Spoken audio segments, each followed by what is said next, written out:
Hey there, this is a camper van walkthrough for Lovely Luna Adventures. So it is an older van, 2007 automatic and all powered everything. So it's nice for that. It is older, so I mean, if you go off the trail a bit and get scratches on the side, I'm not worried about that.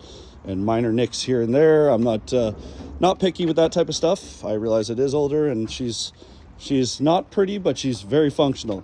So on the inside, you have garbage there. I supply bags.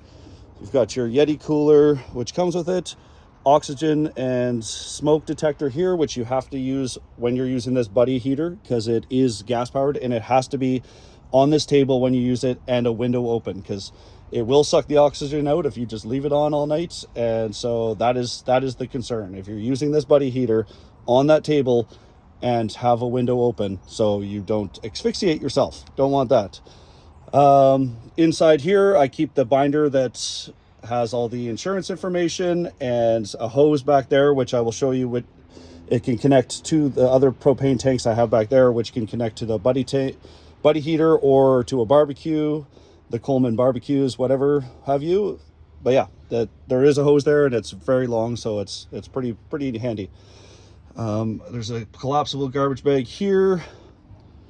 And yeah, so don't worry about the floors. I keep this on here for a purpose because it got really badly scratched all over here. I tried to fix it and it did not go well. So yeah, old van, old floors, nothing to worry there. Yeah, so pretty good storage there. This is the bed. I give it to you like this. So to use it, you have to pull it out. So you kind of got to go side to side to pull it out. Works better, obviously, with two people. Under here, I keep the chairs, and then the inverter to plug in all your stuff is back there as well. And yeah, so I give you a bag of linen to go with the bed. Yeah, I don't make the bed myself, just because yeah, it's easier to hand it off to people when it is in the seated position. All right, so we head back here. This is where I keep the auxiliary battery here. And this is everything you need for camping as far as cookware, tableware, cups, pots, pans, utensils. This is the cleaning station here. Keep the fire extinguisher there. And this is where the propane for the stovetop is. And you can see there's a lighter there. I don't supply the lighters, but people just kind of leave them there and it pays it forward, I guess, for the next people. Dish drying station there. There's a kettle. There's a coffee press. It's got quite a bit of things. Here's the mat for outside. If you could please dust it off after you use it so that there's no bringing a bunch of dirt inside here. That would be great. I'd appreciate it because yeah, you can muck up inside here pretty good. And yeah, so for the bed, you just pull it out. And yeah, everything has to be clear here for this bed because it goes all the way to the end here. Here's the inverter down here. You just have to turn that on with the power button. So that is how you're going to charge all your stuff. And I would just use phone chargers and stuff like that. Don't be using any hair blowers or anything unless you have the van on. If it's the van's on and it's charging, it will definitely be a bit better. But those type of equipments, it drains the battery very fast.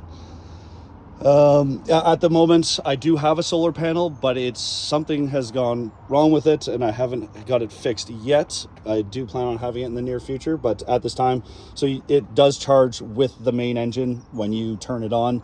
If the back battery here does die, it will charge that battery. So you just have to turn it on for like 5-10 minutes and you'll be good to go. It'll stay good for a while. Yeah, so that's pretty much it for that. As far as gas goes, it takes regular gas. It's on the left side, driver's side. And we will go inside. I keep oil sometimes here, but there's lots back here. I'll go over that in a sec if you're taking a long trip, but generally I do check the oil and it's good to go for if you're doing a short trip and you don't have to refuel it. You're fine. So turning this on, like I said, everything is automatic, but being an old van, it comes with its quirks. So all these lights, it is like kind of a Christmas tree, but none to worry. There's nothing actually wrong with it. The ABS lights there is just a sensor gone, and same with the e-brake, the parking brake, which is right here. You can see it's not depressed. It does. I don't use the parking brake myself. I just park on flatter surfaces, but it is. Yeah, it's just a defect on these vans, because I've got two of these vans and they have the same sensor gone on both of them. So it's just a common thing. The check engine lights, none to worry there as well, because it is just because the catalytic converter was cut out, and it's just an oxygen sensor. So everything mechanically is fine. It's just a couple of sensors that are going off for no reason. For operating this shifter, it is like a truck style shifter. You have to hold the brake, and you can see what gear it's in right back here, and then you just have to hold the brake and pull it down, inward and down a little bit. That puts you into reverse. Down a little more puts you into neutral. One more into drive. So three down is into drive, and then you kind of just wiggle it up to get it back into park. Just keeping your brake on, or foot on the brake the whole time. To get it into park, you kind of have to pull it in and up to get that extra last little bit up. Besides that, you've got all your AC controls here. Yeah, electric windows, so that's nice.